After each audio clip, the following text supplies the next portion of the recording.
Today we're remembering an historic day 60 years ago when a young Princess Elizabeth arrived at Westminster Abbey. As she walked down the aisle, the eyes of the world were upon her as people crowded around television sets to watch the service.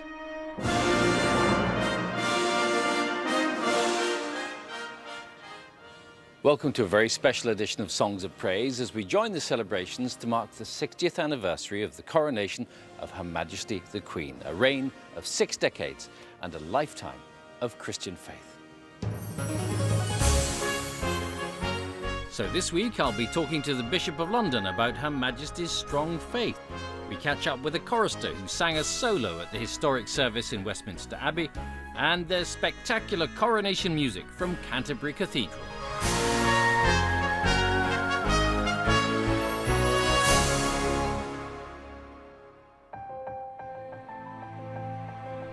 When the Queen was crowned 6 decades ago, she became not only the head of state of the UK and 15 other Commonwealth realms, but also Defender of the Faith and Supreme Governor of the Church of England.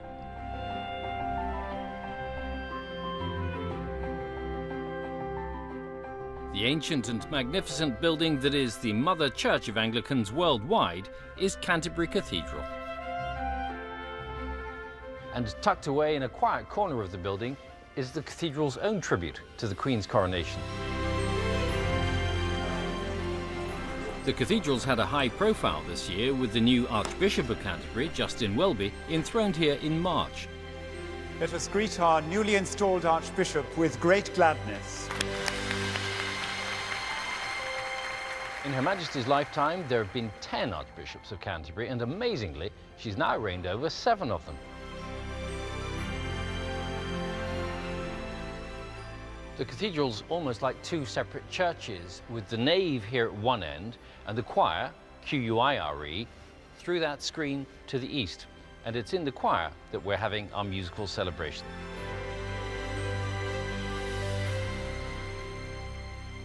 This is St. Augustine's chair. He was the first ever Archbishop of Canterbury some 14 centuries ago. And today it's surrounded by songs of praise singers from churches, choirs and schools around Canterbury. In what we believe to be a first for Songs of Praise, they're going to sing 2 of the same spine-tingling pieces of music that Her Majesty would have heard during her coronation 60 years ago, beginning with Hubert Parry's I Was Glad.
The Queen is no stranger to Canterbury Cathedral. Her earliest recorded visit was with her parents as a young Princess Elizabeth in 1946.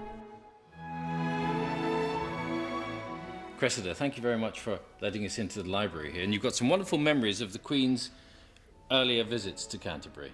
Yes, indeed, starting in 1946, which was her first visit to Canterbury. And what was that for?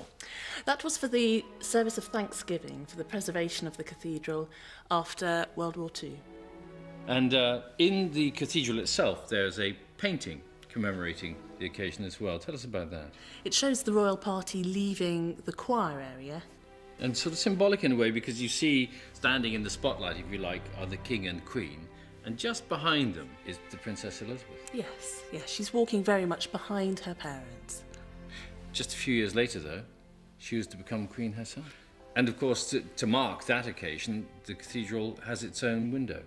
Yes, we have a coronation window which was unveiled in 1954, which commemorates the Queen's coronation, but also the coronation of her father, King George VI.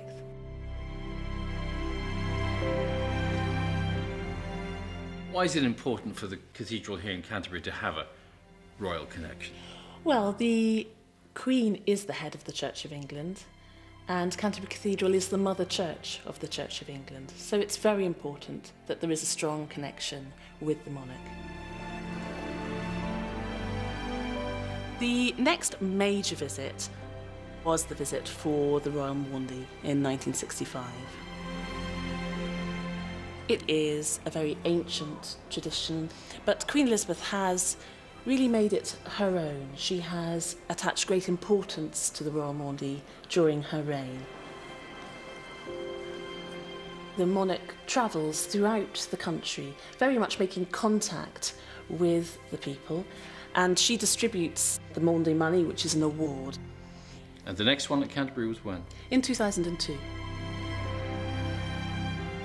And you got a gift of your own that day, didn't you? Well, not quite a gift. At the end of the service, there was on a table left one of the Maundy posies. It didn't appear to have an owner. I made a few inquiries, and then it did seem entirely appropriate to take it home. There are a number of members of the party at the Royal Maundy who hold nosegays. I'm not sure whose it was. Not the Queen's? Certainly not the Queen's. The Dean and Chapter intends to mark the recent Jubilee with two statues for the west front of the cathedral. So a statue of the Queen and of Prince Philip. At which time there'll presumably be another service of dedication. I'm very sure there will, yes. And another royal visit? That, I think, is yet to be confirmed. But it would be lovely to have them here. It would, very definitely.